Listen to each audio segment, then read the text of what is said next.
T twenty ক্রিকেটে নতুন এক তারকার আবির্ভাব হচ্ছে বাংলাদেশের ক্রিকেটে। এরই মধ্যে যিনি শ্রীলঙ্কা, ওয়েস্ট ইন্ডিজ এমনকি বাংলাদেশের সেরা সেরা ব্যাটারদের রেকর্ড ভেঙে ফেলেছেন। জাতীয় দলে ঢোকার আগেই গড়ে ফেলেছেন বিশেষ এক কীর্তি, সাথে করেছেন অসাধারণ এক সেঞ্চুরি। আগামী দিনে এই ক্রিকেটারকে নিয়ে বড় স্বপ্ন দেখা শুরু করেছে টাইগার ক্রিকেট প্রেমীরা। বাংলাদেশ দলে আবির্ভাব হতে যাওয়া নতুন তারকাকে নিয়ে বাকিটা জানবো রিপোর্টে। এ যেন অমাবস্যার রাতে পূর্ণিমার এক টুকরো আলো। দেশের ক্রিকেটে এতদিন যেই মানুষটাকে খুঁজছিলেন সবাই, তার আগমনই হচ্ছে ঘটা করে। অতি শীঘ্রই হয়তো গায়ে জড়াবেন জাতীয় দলের জার্সি। এরই মধ্যে গড়ে ফেলেছেন বেশ কিছু কীর্তি। পরিসংখ্যানের দিক থেকে ছাড়িয়ে গেলেন ওয়েস্ট ইন্ডিজ, শ্রীলঙ্কা সহ স্বদেশি বড় ভাই তামিম, সাকিব ও মাহমুদুল্লাহ রিয়াদদের। বলছিলাম ২০ বছর বয়সী জিসান আলমের কথা। চলমান এনসিএল এ ব্যাট হাতে এমন এমন এক নজির গড়লেন তিনি, যেটা সত্যিই প্রশংসনীয়। জিসানকে নিয়ে আলোচনা হচ্ছিল গেল এক বছর ধরেই। নারায়ণগঞ্জে জন্ম নেওয়া এই ক্রিকেটারের বাবা ও চাচা দুজনই ছিলেন সাবেক ক্রিকেটার, যার প্রেক্ষিতে মূলত ঘরোয়া লিগে বেশি চর্চা হয়েছে তাকে নিয়ে। তবে পারিবারিক পরিচয় ভেদ করে এখন নিজেকেই অনন্য পর্যায়ে নিয়ে যাচ্ছেন ডানহাতি এই পাওয়ার হিটার। জাতীয় দলে সুযোগ পাওয়ার আগে তার মতো এত পরিমাণ আলোচনা দেশের ক্রিকেটে নিশ্চিতভাবে আর কোনো খেলোয়াড়কে নিয়ে অতীতে হতে দেখা যায়নি।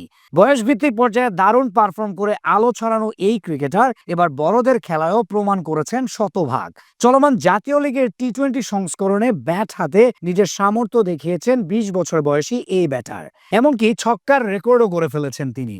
চলমান এনসিএল এ নিজের প্রথম ম্যাচে সিলেট ডিভিশনের হয়ে দুর্দান্ত এক সেঞ্চুরি হাঁকান তিনি। মাত্র ৫২ বলের সেঞ্চুরিটি ছিল বাংলাদেশের ইতিহাসে স্বীকৃত ক্রিকেটে তৃতীয় দ্রুততম শতক করার নজির। এরপর টুর্নামেন্টে আরও দুটি অর্ধশতক করেন তিনি। ৭ ম্যাচে প্রায় ৪০ গড়ে ২৮১ রান করেছেন, প্রায় ১৬০ ছুঁই ছুঁই স্ট্রাইক রেটে ব্যাট করে। এর মাঝে মোট ২২টি ছক্কা মেরেছেন তিনি। এর মাধ্যমেই রেকর্ড গড়েছেন জিসান। চলমান জাতীয় লিগের টুর্নামেন্টটি হচ্ছে সিলেট আন্তর্জাতিক ক্রিকেট স্টেডিয়ামে। যেই মাঝে কমপক্ষে ১৫টি ৬ মেরেছে এমন ব্যাটারদের মধ্যে গড়ে মাত্র ৬.২৫ বলে প্রতি একটি করে ছক্কা মারার রেকর্ড আছে ক্যারিবীয় ব্যাটার জনসন চার্লসের দখলে। এরপরই এখন জিসান আলমের অবস্থান। তিনি সিলেটে একটা ছক্কা মারার জন্য বল খরচ করেছেন মাত্র ৮টা করে, অর্থাৎ প্রতি ৮ ডেলিভারি অন্তর অন্তর একটা করে ওভার বাউন্ডারি মারেন জিসান। এরপর আছেন ক্যারিবীয় আরেক ব্যাটার শাই হোপ, তিনি খরচ করেছেন ৮.২৫ বল, আর শ্রীলঙ্কার কুশাল মেন্ডিস খরচ করেন প্রায় ১০টা করে বল। তালিকায় জিসানের পর বাংলাদেশিদের মধ্যে আছেন এনামুল হক বিজয়, তিনি সময় নিয়েছেন ১৮টা করে ডেলিভারি। তার চেয়ে গড় হিসেবে ০.৬ বল বেশি সময় নেন সাকিব আল হাসান, আর তামিম খরচ করেন ২২.৫৮ বল। বড় শট খেলার দিক থেকে দেশের অনেক ব্যাটারের তুলনায় বেশি পরিপক্ক জিসান। মাত্র ২০ বছর বয়সে তার একের পর এক কীর্তি নিশ্চিতভাবে আগামী দিনের জন্য বড় সম্ভাবনা তৈরি করছে।